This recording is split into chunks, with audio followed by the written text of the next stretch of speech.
Welcome to GoVMlab, India's first job-ready VMware learning platform where professionals meet experts to revolutionize their VMware careers. Hello everyone, welcome to GoVMlab, VMware vSphere Troubleshooting lecture series. Now if you have been following us with this troubleshooting lecture series, we have been discussing about one of the very common scenario which usually found while setting up your own home lab environment. We have discussed in the past 3 lectures about how partitioning has got simplified and consolidated in VMware vSphere 7.x and later version.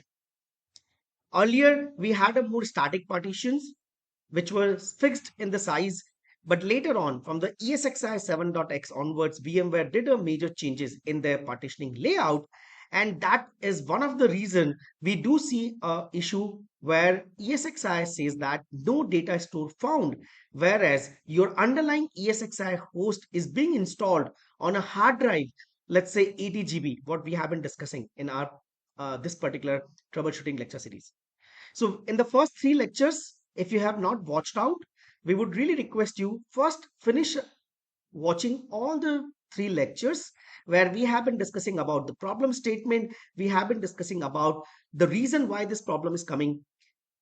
And then this is the lecture number 4 where we will explain you that how do we fix this particular issue if you are observing this issue, no data is stored found in your vSphere home lab environment. So with that, let's get started. So as you could see that this is our ESXi host, what we have been referring, ESX05A, as you could see that. And this is the error statement, what we have been discussing about it. No data store have been configured on the ESXi host. When you go to the storage section, you do see that we are installing ESXi host on a local disk, which is a 80 GB capacity. Now, once you click on this particular disk, you will see a partitioning scheme.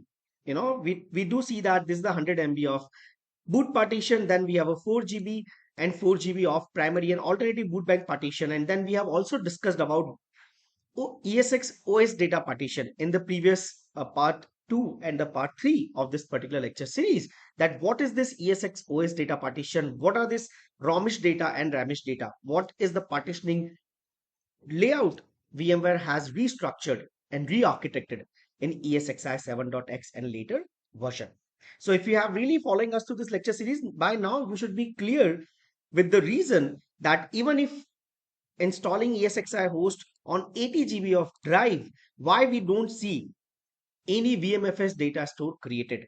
And you could clearly see that we don't have a space available for VMFS data store, because the rest of the space after system boot and the primary and alternative boot bank has been occupied and consumed by a very specific partition called OS data partition. So now let's go and try to fix this particular issue. If you are also observing the same issue in your home lab environment, then what you can do, you can go to your base ESXi host, because as I discussed many times that this kind of issues you will not be observing in the production environment, because production environment we have a good amount of space allocated for the ESXi deployment. But because it's a lab environment, we really need to concern about every single GB of the storage what we provide for our lab environment. So what we will do to fix this particular issue, we have to increase the media size of my ESXi host more than 128, or let's say more than 130 GB, right? So what we're going to do, we will go to our base ESXi host, which you could easily be able to identify that this is my nested environment, because this is a local VMware disk, which means that I'm trying to install ESXi in a VM because it's a VMware disk. So what is my base ESXi host? As you could see that this is my base ESXi host. In this base ESXi host, I have installed ESXi as a VM. What do you see it here? And this particular ESXi installation has been done with close to 80-85 GB of storage space. What do you see it here? Now, what we have to do, we have to increase the storage capacity of our ESXi host so that it has a good amount of space available, which can be leveraged as a VMFS data store for hosting our VMs, ISO images, and building that required infrastructure. So what we will do, We will go to our ESXi host, right click on that ESXi host, go to edit settings, and then let's go and change this space from 80 GB to 180 GB. So what we are doing it here, we are increasing the space from 80 GB to 180 GB, which means I am allocating additional 100 GB of storage space to my ESXi host. Click on save. Now, once you click on save, you do see that the base ESXi host, where this ESXi host running as a VM, ESXi 05A is running as a VM. It tells us very clearly that it has been reconfigured successfully. Now let's go back to our storage. And if we really see that, it still shows the older space, which is the 80 GB of space.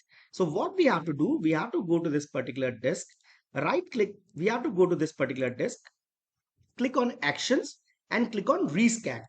Just click on rescan and now you do see that the capacity of 180 GB, which means basically, so ESX also does it automatically rescan. And once you do see that our storage space of the underlying media got increased from 80 GB to 180 GB, which means that 100 GB of additional storage space, what we had provided to our ESXi host, we could see that in this particular UI. And the moment it says that 180 GB space, you do see that we have a free space of 100 GB. Now what we will do now, we will have to create a new data store, because in my storage section in the data store, I still don't see any data store. So what we have to do, we have to click on new data store, and it says that create a new VMFS data store. Now, once we click on new VMFS data store, now you could see that it says that the capacity is 180 GB and you do have a free space available of 100 GB. So now I will say that this is my data store 1. So let's give a name as data store 1. And now it's telling me here that what amount of capacity do you want to allocate to this particular VMFS data store. So what I'm going to do it now, I can either use this particular slider option, and you do see that as when I'm using this slider, you do see the space allocation for my VMFS data store is dynamically changing, right? So now let's do one thing. Let's allocate the entire space, right? Whatever the free space is available, I want to use the entire space. And if you don't want to use the entire space at same time, you can actually go and let's say you can configure your VMFS data store with close to 65 GB, and rest of the space you can extend it later. So let's do that thing where I will explain you that how do you extend the data store capacity later as well. So now let's do one thing. Let's select 65 GB. So I'll select, let's say 64 GB, whatever it is, right? So that's a 64 GB. Click on next. Now it's telling me that now it is going to create a VMFS data store of 64.14 GB. And then we do have a close to 36 GB of space available as a free space. So click on finish. Now, once I click on finish, as you could see that a new data store has been successfully created and the capacity is 64 GB. Right? So now if I go and create a VM, I will have a storage space available. I click on a VM. Let's say this is my test VM. I select the OS family as a Windows. I select, let's say 2003. And now you could see that I do have a VMFS data store available for creating this virtual machine. As you could see that how easy it is to fix this particular issue in your home lab environment.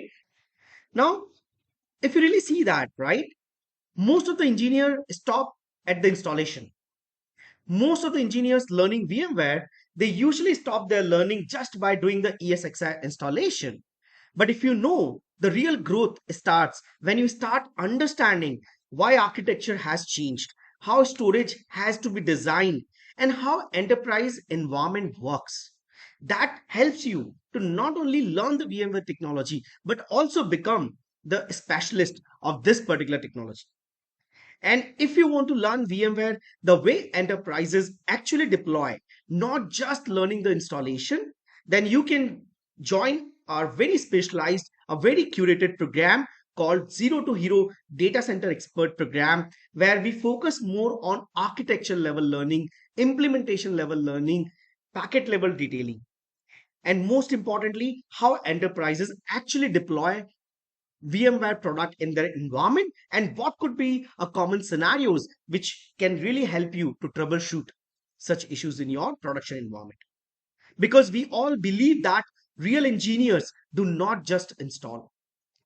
Real engineers are the one who has capability and skills to not only do the installation but have a capability to do the troubleshooting and in fact designing subsystems as well. And that exactly what we do at GoVMlab. Thank you for watching this video, and please like, share and subscribe to our YouTube channel.